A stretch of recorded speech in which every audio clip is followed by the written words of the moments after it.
loving Him fully. This year belong to God. Amen? Alam mo, napakahalaga yung nagdi-declare tayo. Yung bang nagdi-declare, there is a power of confession. Kaya sabi nung awit natin kanina, di ba, Jireh, He will manifest. Kapag dinideclare natin ang kapangyarihan ng Panginoon, okay. Hello. Yan. Kapag nagdi-declare tayo ng mga bagay na mabubuti, nagmamanifest. Amen ba?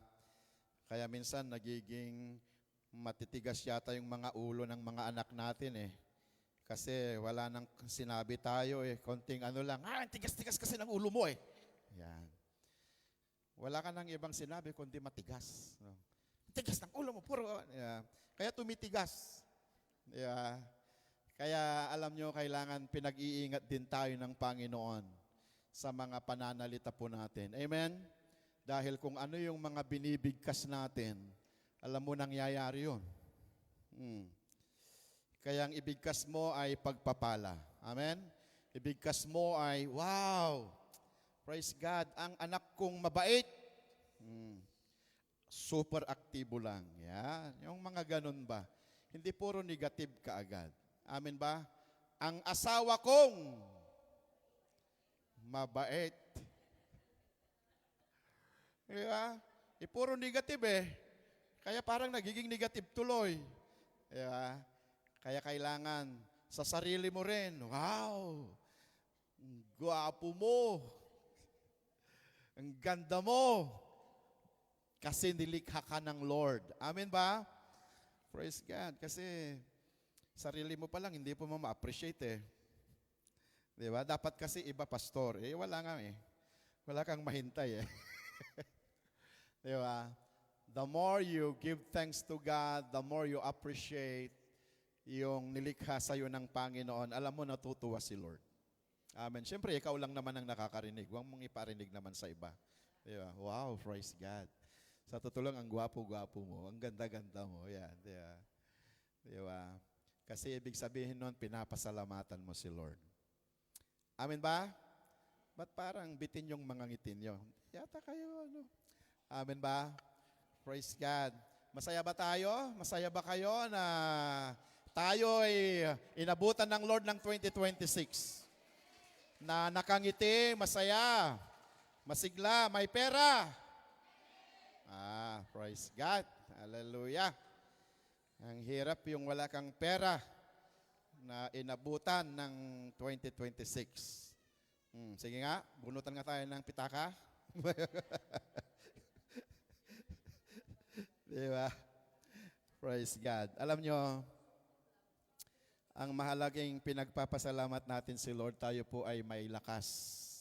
Tayo po ay may buhay. Alam nyo, yung taga sa amin ay hindi na po niya naabot ng New Year. Kinuha na po siya ng Lord. No, ho? At alam nyo, kaya napakaganda na pasalamatan ng Panginoon. Amen ba?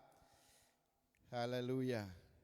Yun, yung kapag, hindi ko alam, yung mga masimpleng pasasalamat lang ba? No, kasi ngayon ay New Year.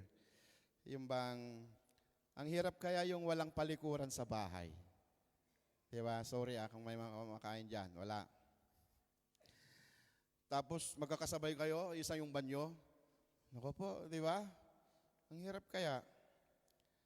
Kung isa, buti nga may isa eh. Di ba? Ang hirap kaya yung wala. Di ba? Ang hirap kaya yung walang paliguan. Kaya sabi ko, wow, salamat Lord, may paliguan. Salamat Lord, may palikuran. Amen ba? Wow, salamat Lord, si darling ko, si Pastora, nagpagumagawa ng mabangong kape. Amen. Ano pala, yung makina.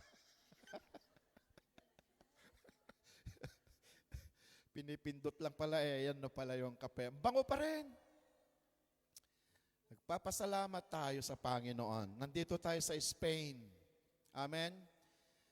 Alam mo, ang malaking pasalamat na nandito tayo sa Spain, libre yung pagpapadoktor. Nakikita ba ninyo yon? Na napakalaking pasasalamat natin Alam nyo sa Pilipinas, kahit may sakit ka doon, parang wala palagi eh. Hindi pwedeng magkasakit ka doon. Kahit naghihingalo ka na, okay ako. Kasi gastos eh. Gastos.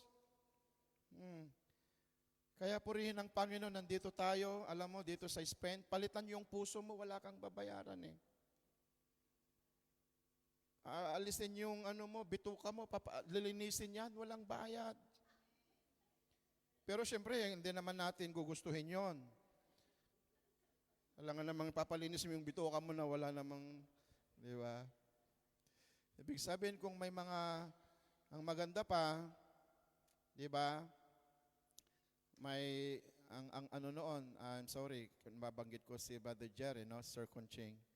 Di ba, noong siya ay nagkasakit, naaawa yung mga taga-Canada sa kanya. Pero nung masabi nila na nagsusweldo pa rin kahit may sakit, nagtaka sila. Di ba? Purihin ang Panginoon. Kaya, alam mo, magpasalamat ka na nandito ka sa Spain. Nagpapasalamat ba kayo? Praise God. Huwag na kayong mag-abroad. Wala. Kala ko, huwag na tayong mag-abroad. Nandito na tayo sa abroad. Amen? Hindi ko kasi alam ilang bang abroad ang gusto ninyo eh. Kaya, dito na tayo. Walang iwanan. Aba, wala nang nagsalita. Depende pastor. Anyway, ko lang, I thank God for Spain. Ito lang yung bansa na bukas sa mga dayuhan. After 2 years, kung mag-ayos-ayos ka, may papilis ka na.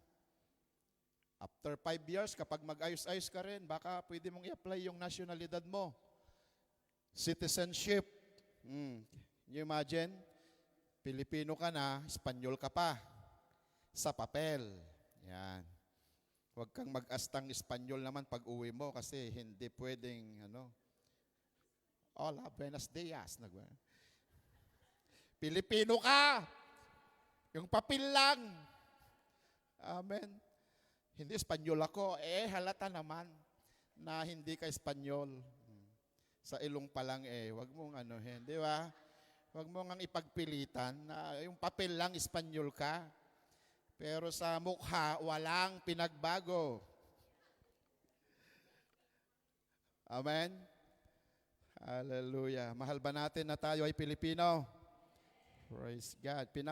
Inaano ko lang kayo, baka may magbabago Okay lang na mabago yung buhok, yung kulay, yung kilay. Huwag lang yung pag-uugali. Amen. Mga kamamayan, pag uuwi dyan, di na namamansin doon sa Pilipinas. Buti na lang, wala dito yon. Nasa ibang church. Hindi po. Amen, wala dito yon. Amen. Hallelujah. Okay, punta na tayo dito. So, loving Him fully. Sinong nagmamahal sa Panginoon? And you shall love the Lord your God. Actually, itong verse na ito, may kasama pa yan. Ang sabi doon, kasi ito yung nabuo sa 2 kautusan, yung 10 kautusan. Di ba? Sa Old Testament, may 10 commandments doon. Dito sa New Testament, nabuo siya sa 2 lang. Di ba? Yung una, love the Lord your God with all your heart, with all your soul, and with all your strength, with all your mind. And with all your soul, with all your mind, and with all your strength. And love your neighbor as yourself. So, napakaganda na ngayong bagong taon ay mapuno tayo ng pag-ibig ng Diyos. Amen ba? Napakahalaga na tayo po ay ma-fully, yung pag-ibig natin sa Panginoon. Dahil dito po tayo, alam mo, dahil sa pag-ibig ng Diyos, nandito tayo. Why we need to love God? Actually, siya ang unang umibig sa atin. Amen? Alam mo yung sinasabi ng Bible, kung sinasabi niya na mahalin mo ang Lord, dahil sa totoo lang, siya ang unang nagmahal sa atin. Amen? So, paano niya pinakita yung pag-ibig niya sa atin? Di ba? Can you imagine? Yung Diyos nagkatawang tao para lang maipakita at maipahayag yung pag-ibig niya sa iyo. Di ba? Maganda sana yung Diyos ay nagkatawang tao, siya ay naging katulad ni Haring Herodes. Hindi. Siya po ay nailagay sa mababang uri ng pagkatao o kaya mababang uri ng tao. Hindi siya ipinanganak na parang siya ay talagang, di ba, dinakila at hinanga ng mga tao na napakarangya, napakataas. Pero alam nyo, dahil sa pag-ibig niya sa atin, ay tinanggap niya yung mababang uri ng tao, hindi lang doon, hanggang siya ay pinahirapan natin. Hindi lang doon, hanggang siya ay ipinako natin. Di ba? Hanggang siya ay pinatay natin. Ngunit purihin ng Diyos sapagkat dahil sa pag-ibig niya, hindi niya tayo sinukuan. Amen? Ganun ho ang pag-ibig ng Diyos.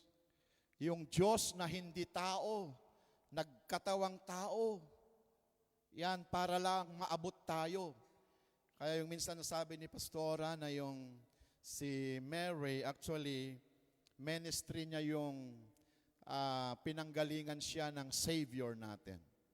Ministry din po iyon. At actually, sa Bible, Mary, Virgin Mary, actually hindi na siya virgin pero kinuha nga yung Virgin Mary kasi nga siya yung pinagmula ng ating Panginoon na walang connection kay Joseph before na ikakasal po sila. Yan. So, alam nyo kasi, kailangang pumarito ang Panginoong Hesukristo. Hindi naman pwedeng gagamitin niya ang kalabaw. Hindi naman pwedeng gagamitin niya ang baka para doon lalabas ang Panginoon.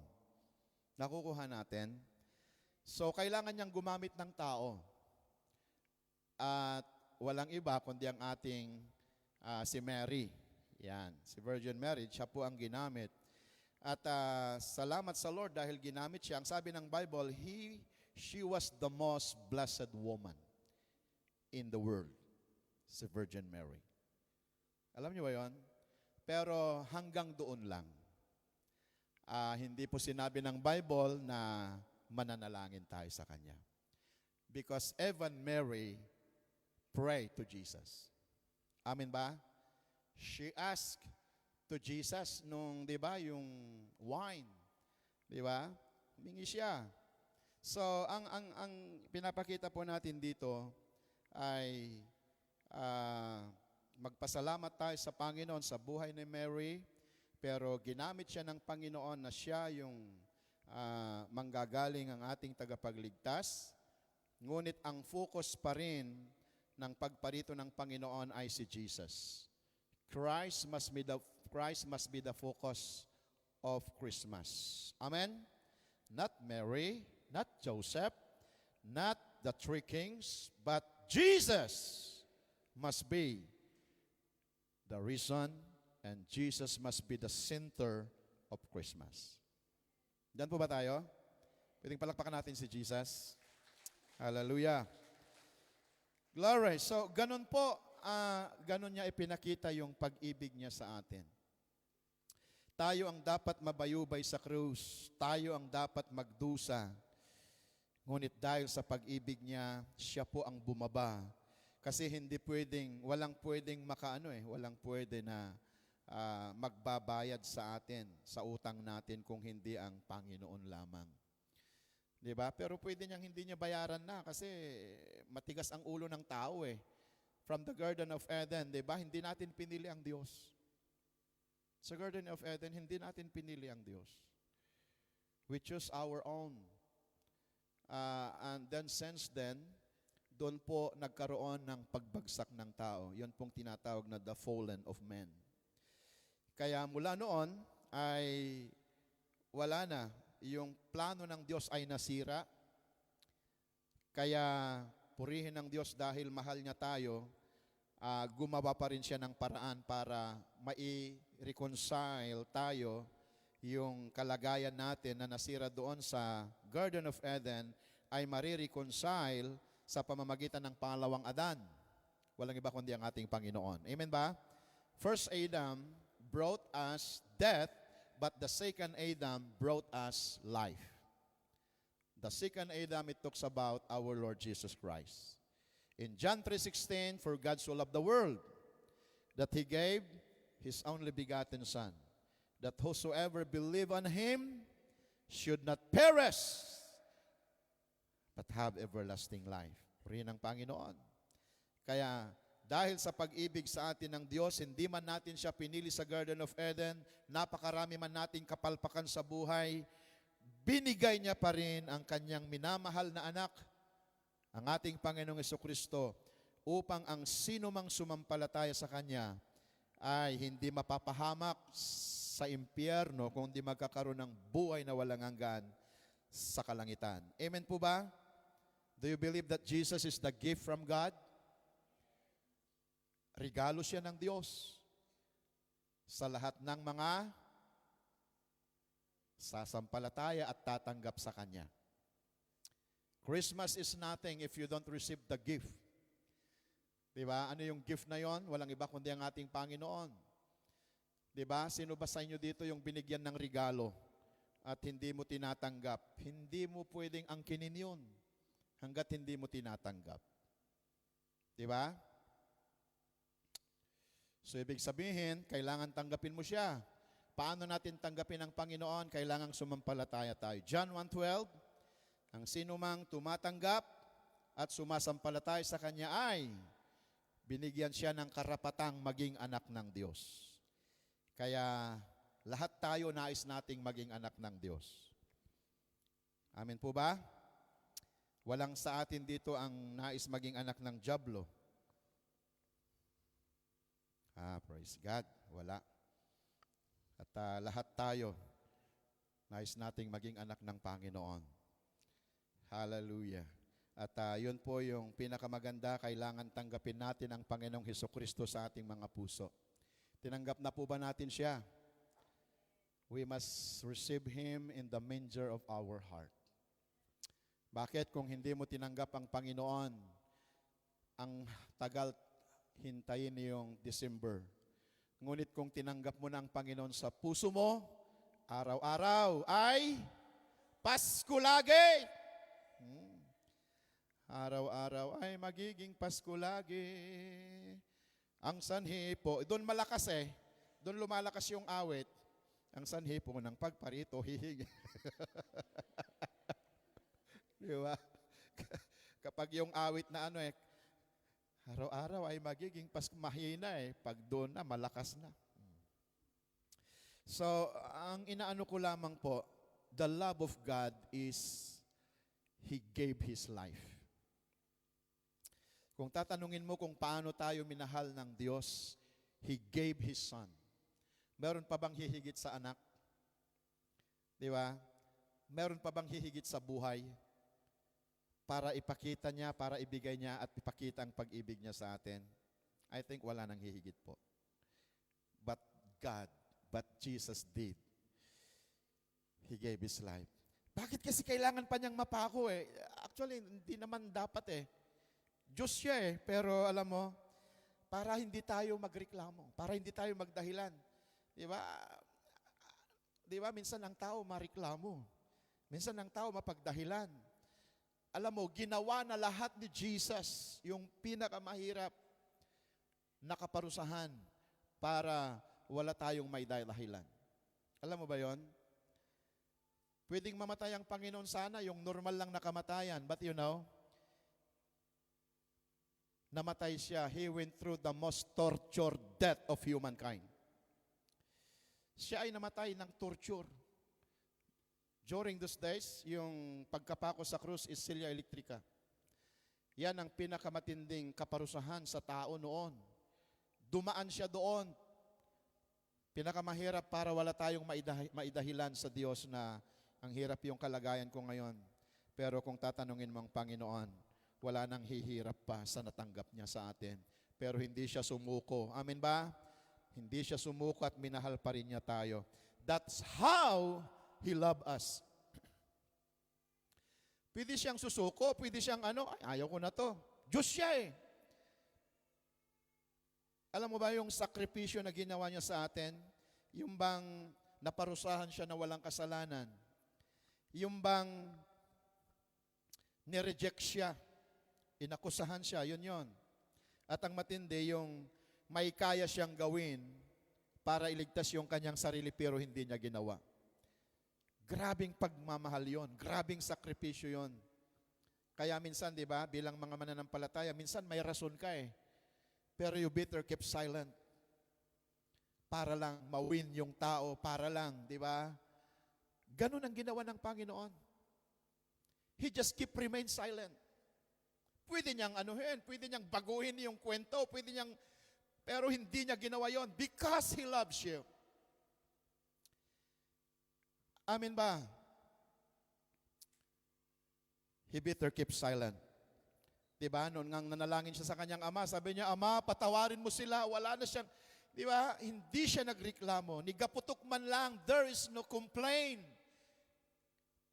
in his part. There is no murmuring. And he chose to give his life for you and for me because of his love to you. Amen ba? Nakukuha po natin yung pag-ibig ng Panginoon.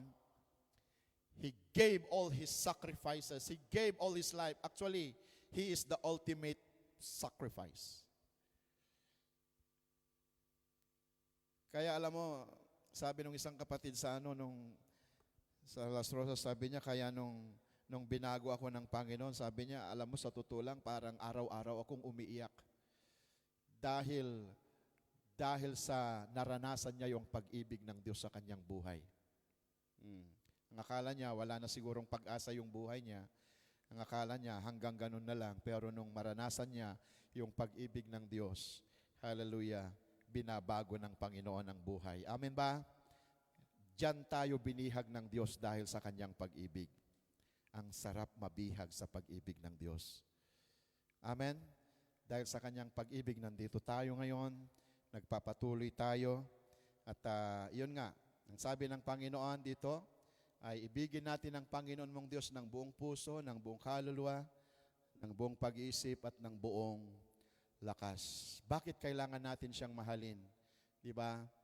Yun nga, hindi dahil walang nagmamahal sa Kanya, ngunit if you love God, that is for your good. Amen ba? Bakit kailangan mong mahalin ng Diyos? Sa totoo lang, para sa ating ikabubuti. There is no other way. Yun nga yung lagi kong sinasabi. Wala nang ibang paraan para maayos ang buhay natin. There is no other option kung nais mong maging mapabuti ang buhay natin. The only way is just love the Lord. Diyan po ba tayo? Hallelujah. Blessed are the pure heart. Alam mo, love God with all your heart. Ibig sabihin nito, resolution and surrender. Sinong may resolution dito? Wala kang resolution? Nais kong tumangkad pa. Nais kong pumayat. Yan. Anong mas maganda doon sa resolution na yon? Kaya ang sabi na lang, kasi hindi nangyayari. Taon-taon akong nag-resolution. Sana pumayat ako. Sana sumaiksi ako. Ngayon, sabi niya, babaguhin ko na. Sabi niya, iwasan ko na ang magtimbang, iwasan ko na ang magsalamin, iwasan ko na ang magpapicture. Tapos, yon ang solusyon ng resolusyon. Paano kasi taon-taon, sana papayat ako. Buti na lang walang mataba dito. Amen? Hallelujah. Kaya pwedeng baguhin din yung resolusyon para hindi ka disappoint taon-taon. So, alam nyo, if you really love God, it's not about resolution. It's not just a resolution. Di ba? Kasi, alam nyo, ang resolution ito, Sa Bible, may isang nag-resolution eh. Sino yon? Yung prodigal son. Alam mo yung prodigal son? Sabi niya, nakita niya yung sarili niya na napakalayo na niya eh.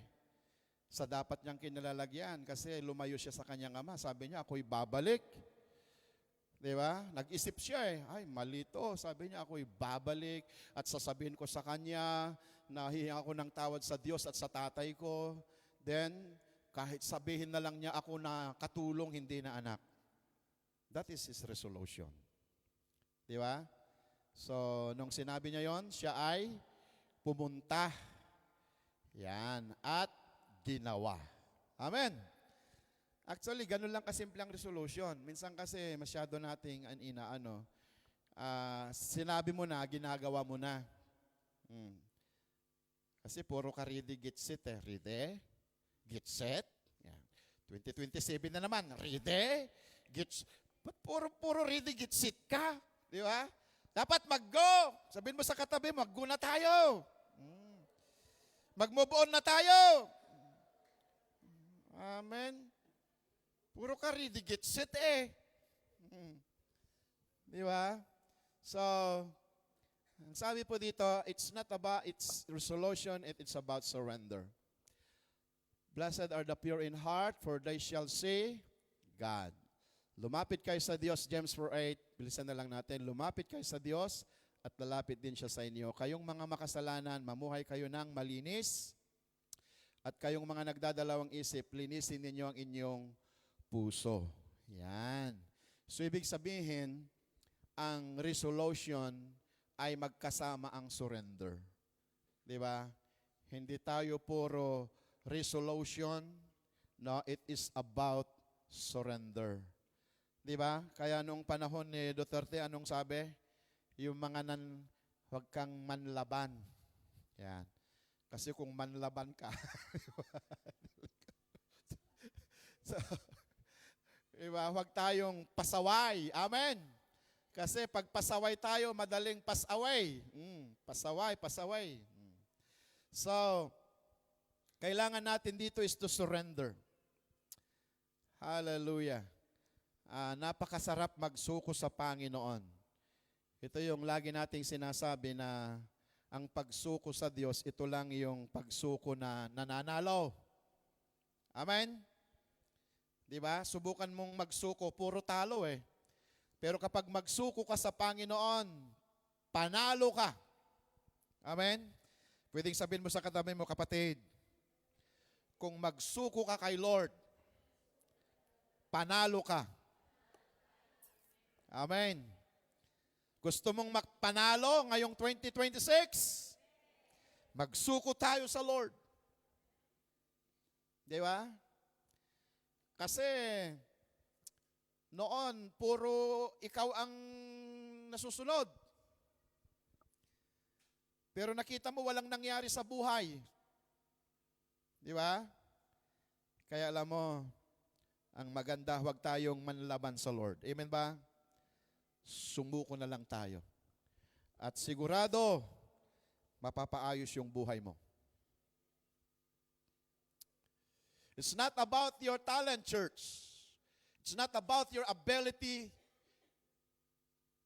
It's not about your skill. It's all about surrender. Kaya tignan ninyo, maraming mga tao na matagumpay naman eh. Maganda naman yung kalagayan na, bakit kaya at the end of the day, may mga nalalantad? At the end of their lives, parang may mga sabit. Is that the real victory? Yun ba yung tagumpay? Di po ba? Pero alam nyo, purihin ang Diyos sapagkat ang nais sa atin ng Lord ay laging nagsusuko sa Lord para walang sabit. Why? Because God will sustain you. Siya ang mag-iingat sa atin sa umpisa at dulo. Matatawid natin ang taong ito na matagumpay kung kasama natin ang Panginoon.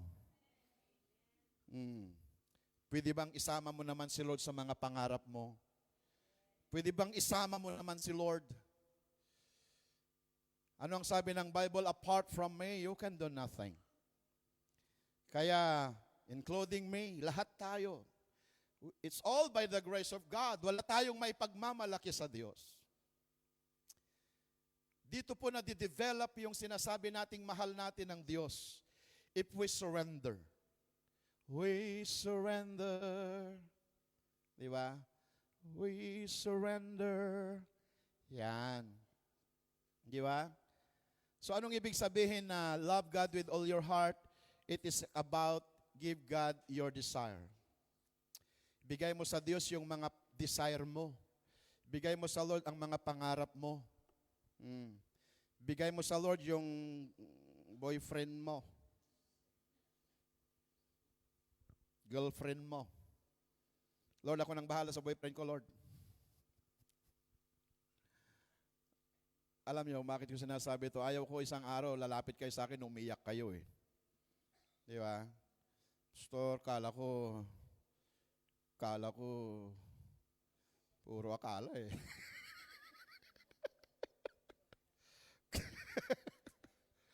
Amen ba? Kala ko ako lang. Akala ko ako lang, pastor. Diba? Paglima na pala. Ano, ayaw namin na isang araw, lalapit kayong umiyak na gano'n sasabihin nyo. Kaya pwede ba pakilala ninyo yung mga girlfriend ninyo, ha? Mga binata.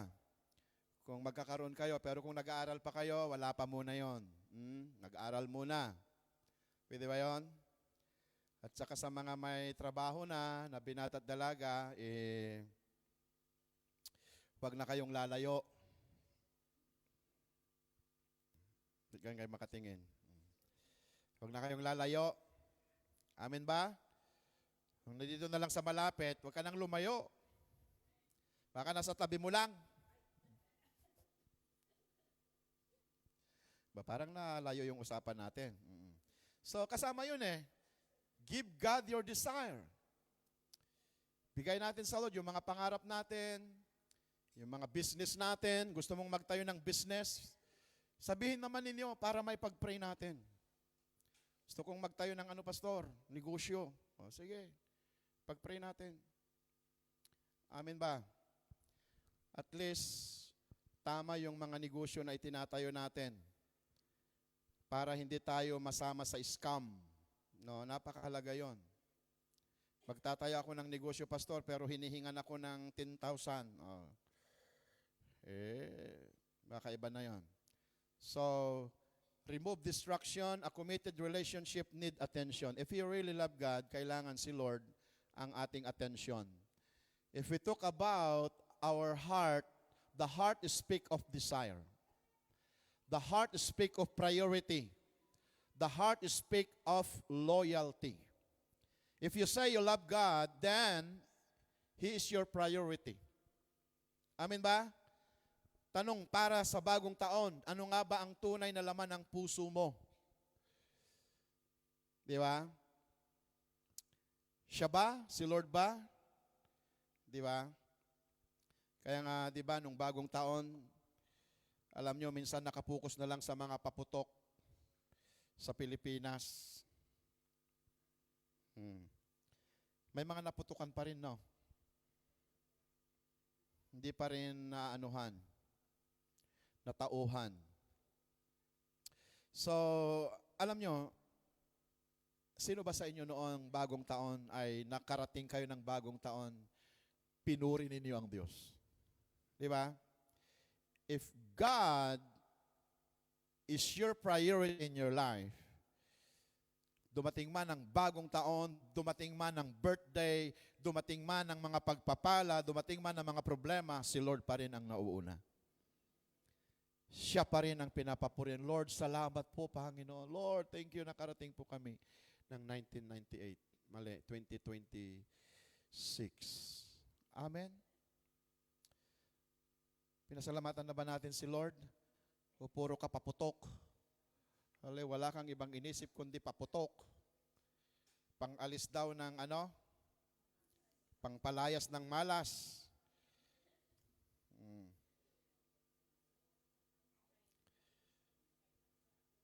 Kaya lang, dahil sa sobrang paputok sa labas, pumasok uli sa mga bahay.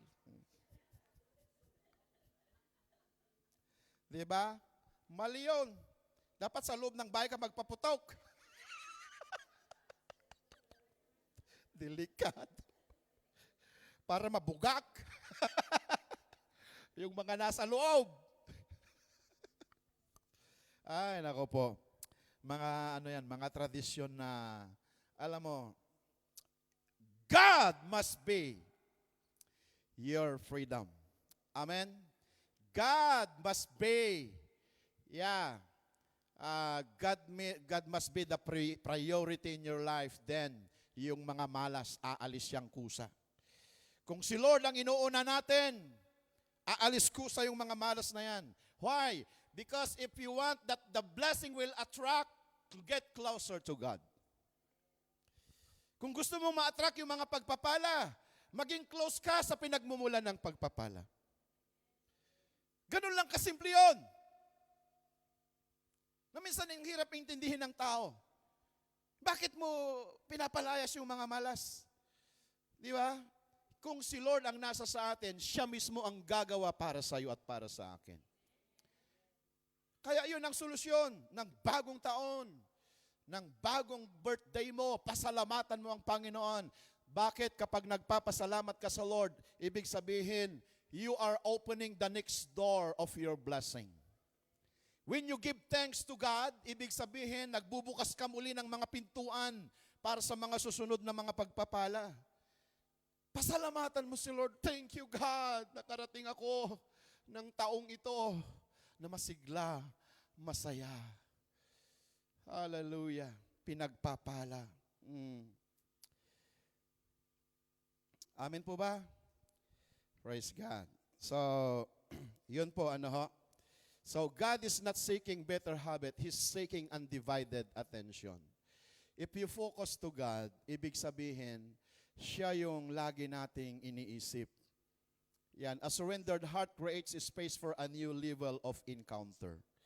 A surrendered heart creates a space for a new level of encounter. Diba? Kaya kailangan mo na laging nagsusurrender sa Lord kasi new level. Ang ganda nun, kapag lalo kang nag-i-encounter sa Lord, nagsusurrender, nag-new level ka. Kasi every new level, new devil. Amen? Ang hirap, hindi ka nagli-level, yung devil nagli-level up.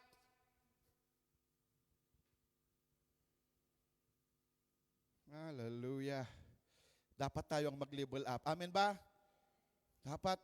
Paano tayo mag-level up? Paano tayo mag-new level? Surrender. Surrender your heart to the Lord. It's not a one encounter. It is not just a two encounter. Our God is a big God. There are a lot of encounter. There are multiple encounter for God. Amen ba? Hindi yung patutuo natin ay nung una po pa lang na nakilala ang Lord. Dapat may mga encounter tayo palagi sa Panginoon. Yung panalangin ko ngayon humahaba na. Diba? Noon, pag manalangin ka, thank you Lord. Tapos pagising mo, thank you Lord. Diba? Ngayon, humahaba na yung prayer mo. Why? Because you are surrendering. You surrender your heart to God. At habang nagsusuko ka, lalo mong nararanasan na, wow, nag-i-intimate tayo sa Panginoon. Humahaba na yung hindi ka na nangangawit na nakikinig. Hindi ka na laging, kailan kayo matatapos si pastor? Tagal yata ni pastoran, tagal. Di ba? Pero hindi mo pinapahalata yun. Pero ngayon, wow, praise God. Gustong-gusto mo nang nakikinig. Ibig sabihin, may nangyayari na. Why? Because you are surrendering your heart to God. Kapag umaawit ka na, bahala na kapag hindi umawit yung katabi mo. Hallelujah, praise the Lord. Kasama natin ang Diyos. Amen. Nung wala ka sa Panginoon, wala ka namang hiyang nagkakanta eh. Pero bakit ngayon parang hiyang-hiya ka? Tapos pag mag-TikTok ka,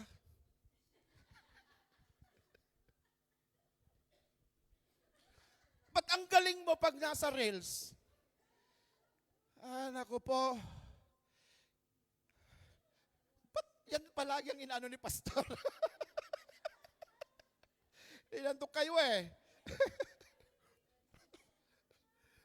Naku po. Buti na lang walang magaling mag-TikTok dito. Mayroon. Mayroon. Alam nyo, the best na ibigay natin, yung best dance, ibigay natin kay Lord. Amen ba? Diyan natin ibigay, dapat, yung pinakamagandang sayaw mo, galing na umawit, magpuri sa Panginoon. Give to God. That's another way to surrender. Diba? Kapag nakasurrender ka talaga sa Panginoon, wala ka nang pakialam sa katabi mo kapag nagpupuri ka sa Panginoon. Amen. Talagang nag-i-enjoy ka na umaawit kahit pinapawisan ka. Kahit medyo nabubura na. Sige. Hallelujah. Ay, naku, baka mabubura na yung ano ko dito. Pasimple na lang ako.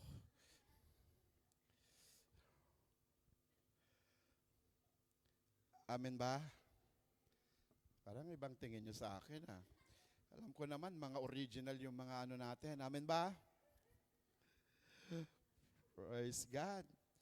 Alam mo, kapag kinukontrol mo kasi ang umawit sa Lord, alam mo, hindi mo dapat ibigay mo yung the best na pagsayaw natin sa Panginoon. Amen? Bigay natin yung best na pagpupuri natin. Love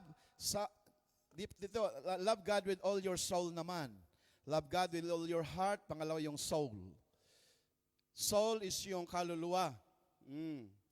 Emotion and identity. Psalms 43, basahin natin. Psalms, as a deer pants for flowing streams, so pant my souls for you. Return, O my soul, to your rest, for the Lord has dealt bountifully with you. Alam mo kasi yung usa ba to? Ngayon, kanina ko lang nakita na sabi ko kay Pastora, may tama yung kutsi sa sabi ko, naalala namin nung pumunta pala kami kina Brother Jonas, nakabangga kami ng usa. No. Usa ba yan? Yung deer. Sa Ilocano, ugsa.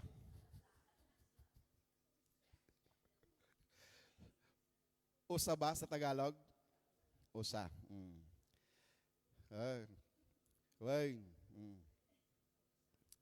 Kaya, alam nyo, natamaan pala yung usa.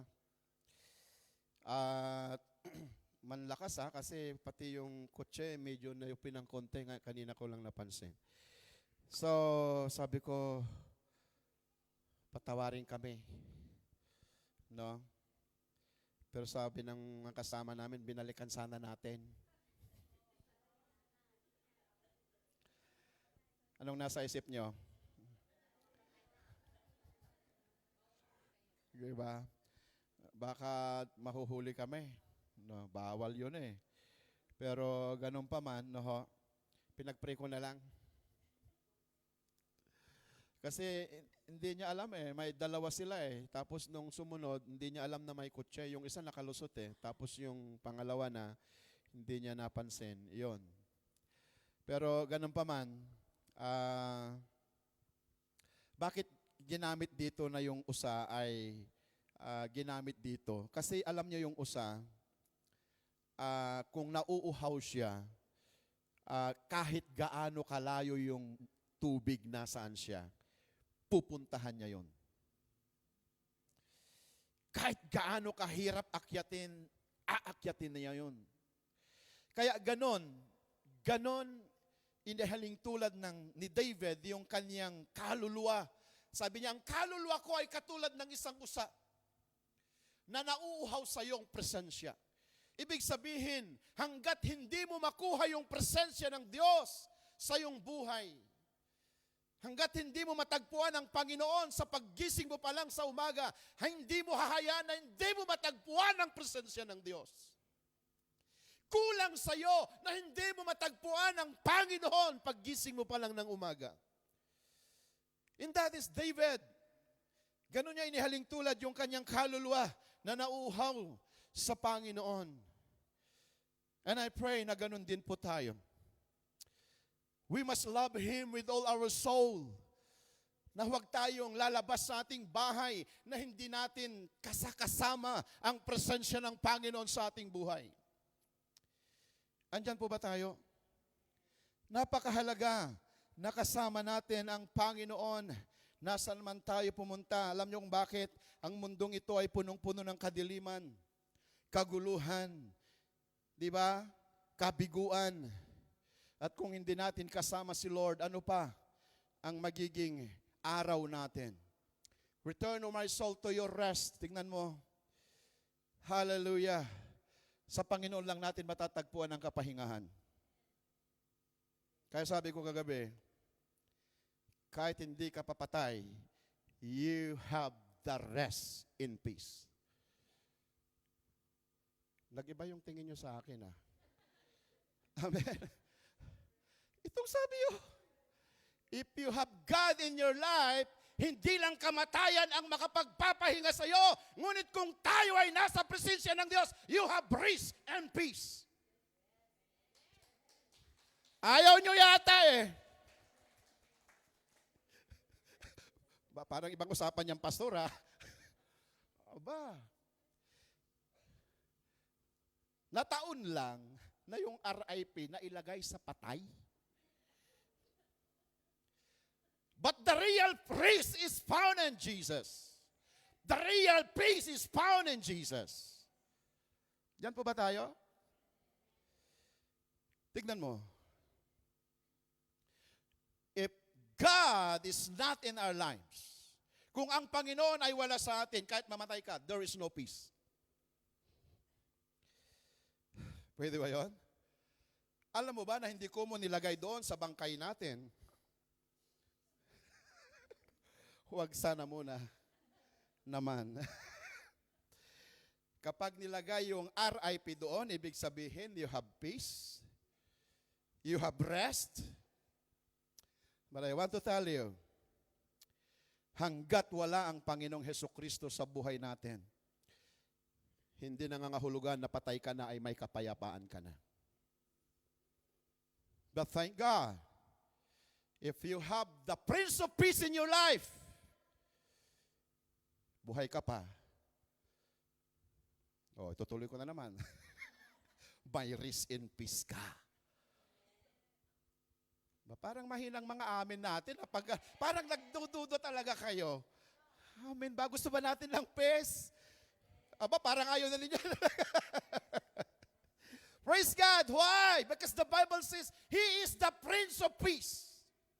Jesus Christ ay siyang prinsipe ng kapayapaan, mga kapatid. Ang kamatayan. Siyempre, mapayapa ka sa katawan mo na eh. Patay na eh. Wala ka nang magagawa. Pero hindi yun ang tunay na kapayapaan. Ang tunay na kapayapaan, kahit buhay ka, pwede kang magkaroon ng kapayapaan. If you have the Prince of Peace in your life. Why? The Bible says, anong sabi niya doon? I will give you peace that the world cannot give. Di po ba? Bibigyan ko kayo ng kapayapaan na hindi kayang ibigay ng sanglibutan. Praise God. Uwi nga ako sa Pilipinas para makapahinga ako. Wala ka pa sa Pilipinas, saan tayo pupunta? Pagdating namin, saan tayo pupunta? Wala. Uwi ka na. Ay, uwi na ako, hindi pa ako nakapahinga. Ikulang pa yung pinasyalan mo eh. Pagdating ko na lang sa spin ulit. There is rest in the Lord. Amen. Kung gusto mong magpahinga sa buhay mo, punta ka sa church. Worship God. Praise the Lord. Sumayaw ka sa Panginoon. Kahit pagod ka, sumayaw ka sa Diyos. Everything you do for God, it will give you rest. Why? Dahil ginagawa natin yung purpose kung bakit tayo nilikha ng Diyos. We are created to worship God. At kung ginagawa natin yung purpose natin, ako'y naniniwala na napapahinga tayo. Hindi lang napapahinga, napapalakas pa tayo kasi ginagawa natin yung layunin kung bakit tayo nilikha ng Diyos. Amen po ba? Kaya tingnan ninyo kapag kumanta tayo, praise God. Can you imagine, linggo-linggo may live band tayo. Live band, hindi boring ang church, mga kapatid. Siguro yung church nila boring. Pero dito hindi boring. Amen ba? Can you imagine? Live band. Kailan ba ninyo, linggo-linggo, binababayan? Mamaya, hahakutin na naman sa taas. Tapos pag magtugtog, hindi ka pa sumasayaw. Kalain mo kung paanong sakripisyo dinadala yung mga instrumento natin. Tapos tinitipid mo pa yung sayaw mo. Kung tumugtog na yan, sumayaw ka na! Kalain mo ba naman? Palakpakan natin si Lord, mga kapatid. Hallelujah! Yung mga kabataan, dala-dala yung mga Sabado naman, ibababa na naman. Ay, nako po, may istorya to. Kaya dapat kapag tumugtog na yan, umpisahan mo ng sumayaw. Umpisahan na nating magpuri sa Panginoon. We are born to worship God. We are created to worship God. Kaya, the more na ginagawa mo yung purpose ng Lord sa buhay mo, lalo tayong nakakatanggap ng pagpapala. Amen? Hallelujah. So, love with emotion. Love God with all our soul. God does God give new vision on unrestored soul. Ang pagiging malapit sa Diyos ay mapapanumbalik ng kagalakan, pagkakakilanlan at kapayapaan. Okay, so dito ay hindi po maaayos ng Lord yung ating mga emotion kung hindi natin isusuko sa Kanya. Amen?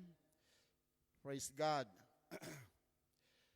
The soul carries last year wounds, fatigue, disappointment, offense, failure. Yan. Kung ito po yung meron tayo last year, wag na nating baunin. Amen? Mag-retire na. Tapos na yon. Amen? Yung mga ano na yan, yung imo-imo na yan. Nakakapanood ka lang ng mga konting iyak ka na, Iyak. Pero kailan ka ba umiyak? Kailan ba yung huling iyak mo na iniyakan mo ang family mo? Di ba? Kailangan dalhin natin yung emotion natin sa tamang emotion. Amen? Dalhin natin sa Panginoon, Lord, I pray for my family. Yan. So, ibig sabihin, love the Lord with all your soul. Kung mahal natin yung kaluluwa natin, dahil mahal natin ang Diyos, iwanan na natin yung mga, di ba, yung mga hurts, yung mga pain, di ba? Yung mga,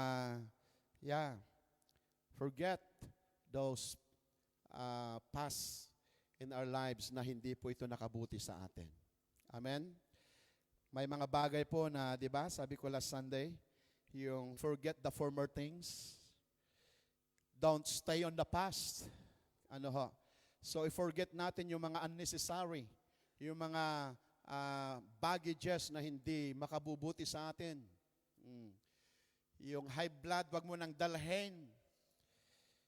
Konting nag-high blood ka. Meron dito yan. Parang baka akong makita dito. Buti lang wala nang dito, inaayos na ni Lord. Amen ba? Hallelujah.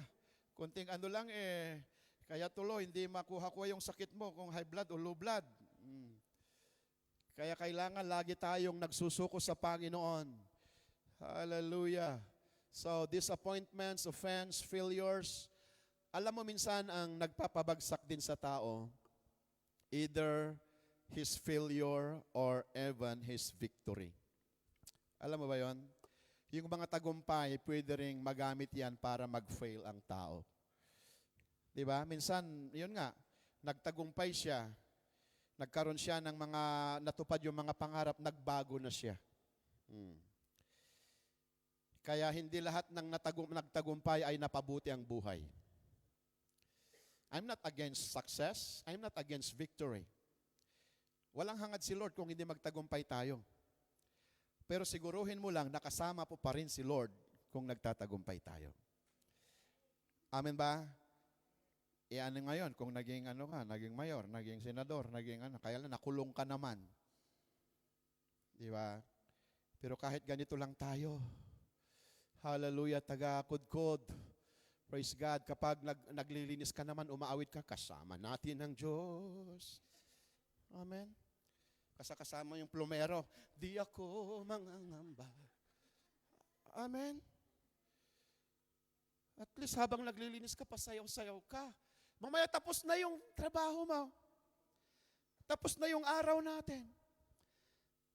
Bakit? Kasi ginagawa natin lahat na may pagpupuri sa Panginoon. Hindi yung iniisip mo yung, hala, kumusta na kayong nakautang sa akin? Hala. Alam mo, hindi mo matapos-tapos yung trabaho mo. Di ba? Hindi masamang mangutang, ha? Basta magbayad. Pero, mas maganda na huwag na tayong mangutang. Pwede ba yun? Nandito naman na tayo sa abroad eh. Pwede bang wag na tayong mangutang?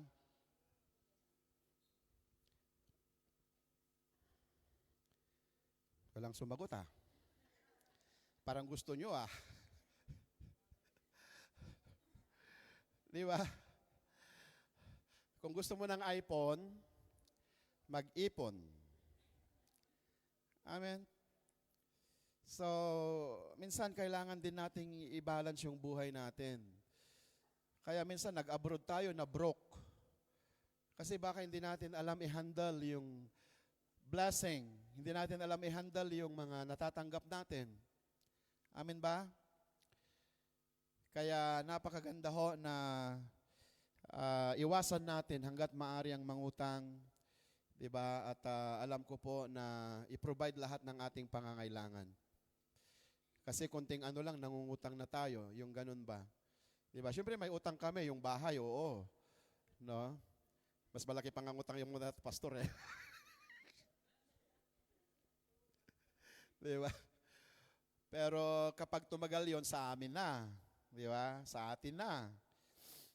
Kaya yun yung mga utang na may kapakinabangan.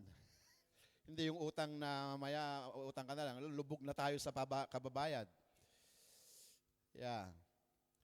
So, yun. Love the Lord with all your mind. Yung una, love your heart, God with all your heart, your mind, then your soul and mind naman ngayon. If you love God with all your mind, dapat siya ang laging iniisip natin. Amen? Thoughts in truth. Yan. Romans 12:2, do not be conformed to this world, but be transformed by the renewal of your mind, that by testing you may discern what is the will of God, what is good and acceptable and perfect.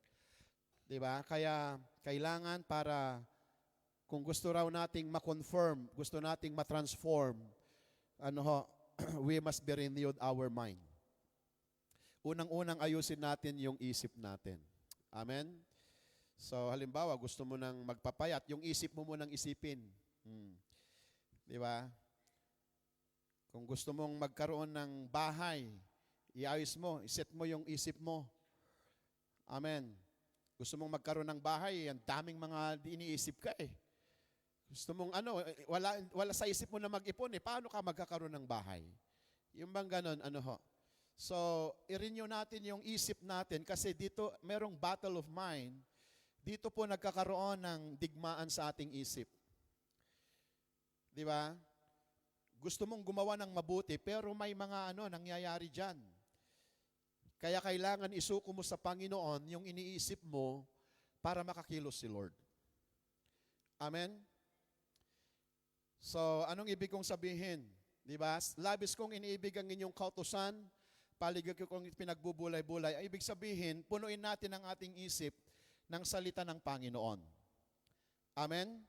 Sapagkat ang salita ng Diyos, ang sabi ng John 8:30, To ba yun? Ye shall know the truth, and the truth shall set you free.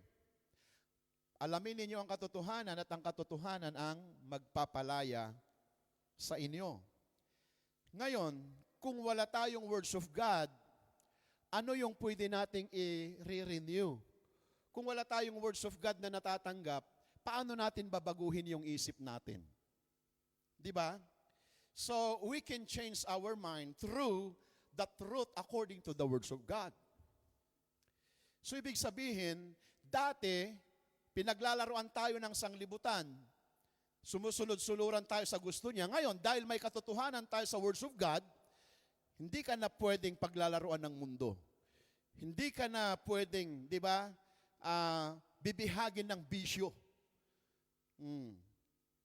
Kaya ito lang po yung pwedeng makakatulong sa atin para mabago yung isip natin, punuin natin ng salita ng Diyos.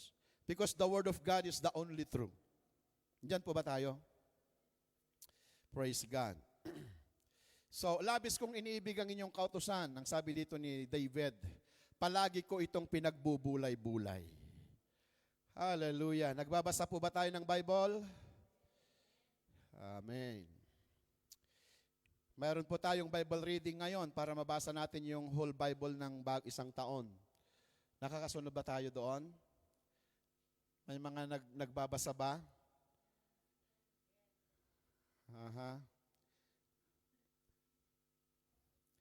Replace lies with truth, your mental playlist. Kasi yun na yun.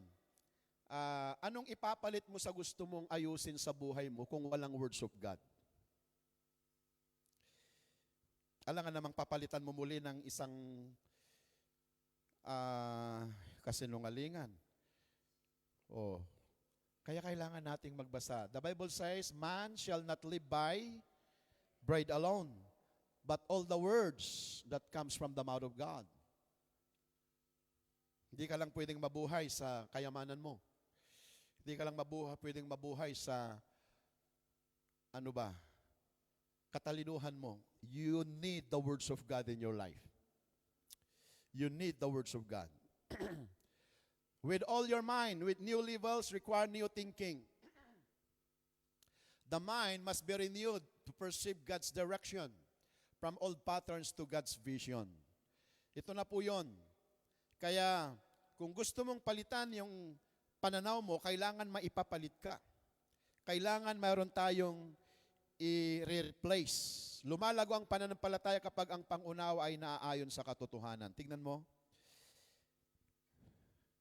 Huwag tayong maniwala sa kanisunungulangan ng sanglibutan na wala kang kaya, hindi mo kaya yan, mahina ka.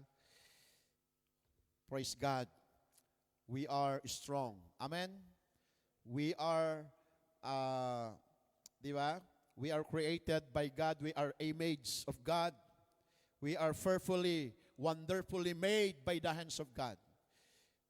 Alam mo ba na ikaw ang pinakamagandang nilikha ng Diyos sa mundong ito? You are the most great creation. You are the best creation of God. Kaya huwag mong paniwalaan ang mundo, huwag mong paniwalaan ang sanglibutan, huwag mong paniwalaan ang jablo na wala kang kaya. Kaya mo yan. Sabihin mo sa katabi mo, kaya mo yan.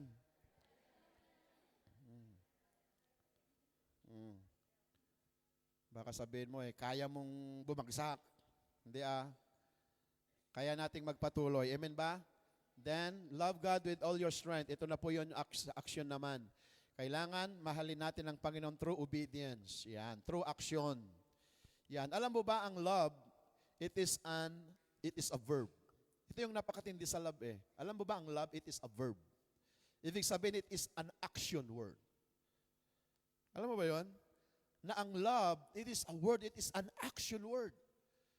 So, ibig sabihin, walang love kung wala kang ginagawa. So, ibig sabihin, love is an action word. If you say you love God, then you obey the Lord. If you love your wife, then you love her. Di ba? Kaya kung sinasabi nating mahal natin ang Panginoon, then, if you love me, keep my commandments. Kaya kung kumain man kayo, uminom, anuman ang gawin ninyo itong lahat na may para sa kaluwalhatian ng Lord. Live out your faith and serve consistently. Spiritual growth is like a training. Amen ba? With all your strength, strength represent action, discipline, stewardship. Kaya nga may ano tayo may process. Kaya yun yung sabi ko kaninang umaga, magsisi tayo sa Diyos at siya yung magpapadalisay pa sa atin. Confession and yung purification. Kasi ganito yon. Ang parte natin is to confess our sin. Di ba? Lahat tayo gusto nating humingi ng tawad dahil sa alam nyo kapag alam mo lang na ang Diyos ang nagpapatawad, di ba, nakakagaan ng kalooban. Kasi maraming mga tao na parang hindi na ako mapapatawad ni Lord. Kaya ganito na lang ako, hindi na ako kayang patawarin ni Lord. Church, gaano mang kasalanan nagawa natin, kapag humingi tayo ng tawad, mapapatawad tayo ng Lord. Amen ba? Pero wag mo nang subukan. Amen? Tapos na tayo doon. Nag-graduate na tayo doon. Amen ba? Ngayon, dahil humingi tayo ng tawad sa Panginoon, gusto naman niya tayong lilinisin. At yan yung proseso. Ang confession is your part. Ang proseso ay part ng church. Kaya yung sabi ko kanina, kung may mga gustong magbago, idaan natin sa proseso. Kasi minsan meron yung gusto lang humingi ng tawad pero ayaw duman sa proseso. Hindi ko alam kung gusto niya talaga na maayos ang buhay. Kasi if you want to confess your sin, then may proseso, ito po yung ang Panginoon ang nag-aayos. Hindi lang niya aalisin yung kasalanan mo, pero aayusin pa tayo. Nakuha natin yon? Kasi kung hindi tayo paaayos sa Panginoon, baka pwedeng babalik uli yung kasalanan eh. Ngayon, dahil may ginagawa tayo, prinoproseso tayo ng Lord. Kaya, nakapag-EGR na ba tayo lahat? Yeah, may EGR tayo uli sa Holy Week. Kaya, I pray na maka-join tayo sa ating Encounter God Retreat. Nagaganapin po sa Galapagar. Di ba? Holy Week yun. Friday and Saturday. 2 araw, isang gabi.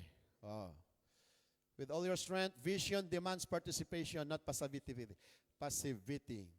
Loving God fully means committing time, energy, resources, gift. This is where devotion becomes visible. Amen ba? Kaya kailangan tayo na ito yung team natin, experience God, embrace believer, empower disciple, engage the world or evangelism.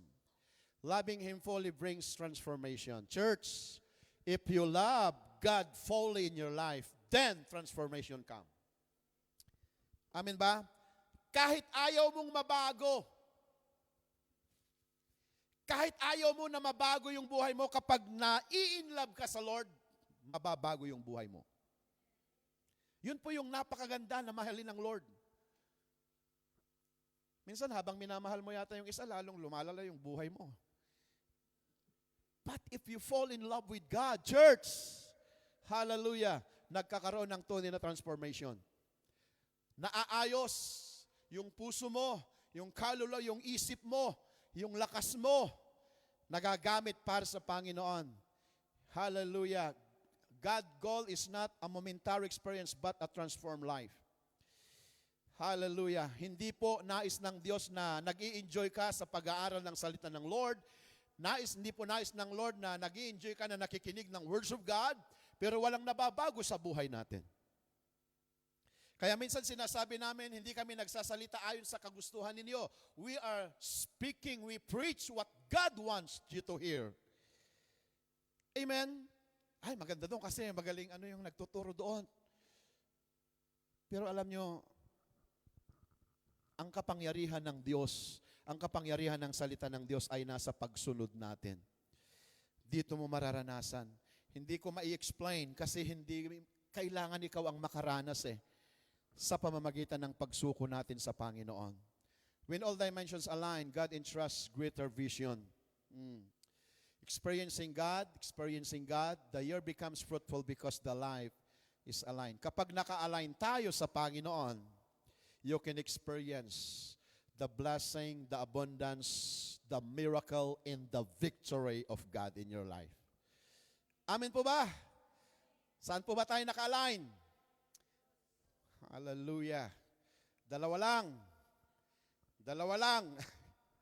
Huwag kang maliligaw kung saan naka-align ang buhay natin. Kung saan naka-align yung pananalita natin. Kung saan naka-align yung ating buhay. Praise God. Dalawa lang, hindi tatlo, hindi apat. Kaya hindi mahirap piliin. Amen? Kasabihin mo sa katabi mo, alam mo na ba? Hallelujah. Alam mo na ba? Alam mo na ba? A new level of experience. Love God is not found in more information, but in total surrender. Church! Alalahanin po natin ito. Hindi po pagalingan ang paglilingkod sa Panginoon. Pasukuan sa Diyos. Pasukuan sa kalooban ng Panginoon. Amen? Ay, marami akong alam. Alam ko nga ang Genesis to Revelation eh. Pero yung buhay mo, kumusta? Baka nagmumura ka naman eh. Baka napakadali mo namang, di ba? Pero ang tunay na matalino, yung nagsusuko ng buhay sa Panginoon. Amen? If you want to attract the blessing, offer yourself to God. Hallelujah. Pero kapag ang mga malas ay gusto mong lumapit sa iyo, lumayo ka sa Diyos. Ang malas malapit. Pero kung gusto mong mga malas ay aalis sa iyo, malapit ang pagpapala, mapalapit tayo sa Panginoon. Amen ba? In this year 2026, I pray na tayo ay mapalapit sa Panginoon. Ma-in-love tayo sa Panginoon. Amen po ba? Tayo pong lahat ay tumay na, mga kapatid. Praise God. Ang isang bagong antas ng pagdanas, ang sabi dito sa English na lang, when love becomes complete, transformation becomes possible.